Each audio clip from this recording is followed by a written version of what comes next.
तो सत्य, तप और तीसरी बात है करुणा। गरीबों को देखकर, दुखियारों को देखकर, परेशान लोगों को देख करके दयालुता का भाव बताइए, दिखाइए।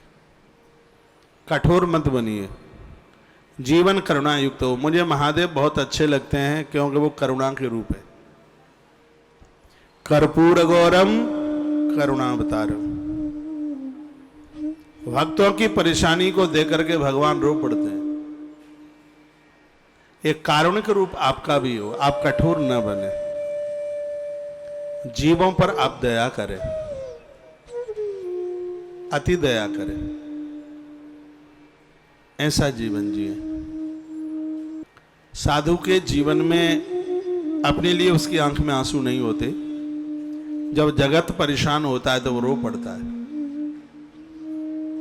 उसको चिंता होती है। गाधी तनय मन चिंता व्यापी। वन में रहने वाले गाधी पुत्र श्री विश्वामित्र जी दिन रात रो रहे, अपने लिए नहीं, समाज के लिए। साधु वही है समाज के लिए जिसकी आंख में आंसू है।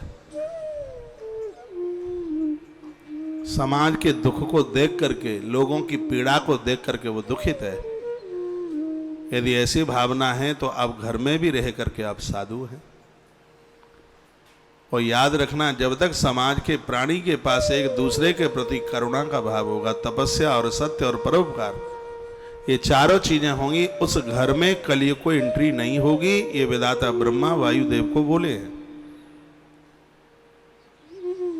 घर में कलयुग को कब मिलता है स्थान आने के लिए? जब भाई भाई झगड़ रहे हैं, युद्ध कर रहे हैं, आपस में लड़ाई लड़ रहे हैं, तो कलयुग आके बैठ जाएगा।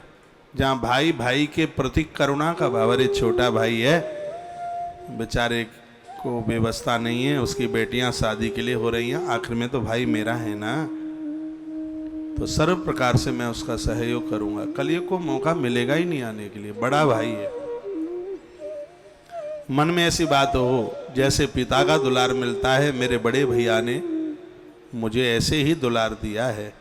मैं भैया की भुजा बन करके खड़ा रहूंगा, मैं भाई की आंख में आंसू नहीं आने दूंगा, मैं उसको तकलीफ नहीं होने दूंगा।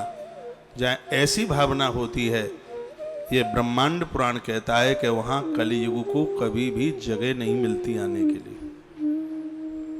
जिस घर के स्त्री और पुरुष के अंदर स्वप्न में भी दुराचार व्यभिचार नहीं है, उस घर में कभी भी कलयुग आके प्रवेश नहीं कर सकता। जिस घर के लोग कुकर्मी नहीं है, गलत काम करने वाले नहीं है, कलयुग उस घर में प्रवेश कभी भी नहीं करेगा। इतनी शुद्धता, इतनी शुचिता, इतनी पवित्रता हो, ये कलयुग की तो कथा कल से आप सुन रहे हैं। और ये चैप्टर में इसलिए सुना रहा हूं कि इस बदमाश युग से कैसे भी हम बचे रहे। इसलिए तो पूर्व के 3 युगों के बारे में इतना विस्तार नहीं किया। अरे वो तो निकल ही गया, अब उसका क्या ज्यादा विस्तार करना है। लेकिन जिसे बचना है, जिसकी मार से बचना है, तो उसके ऊपर थोड़ा ज्यादा विस्तार कर दिया है। ऐसे हम स्वीकार कर लें।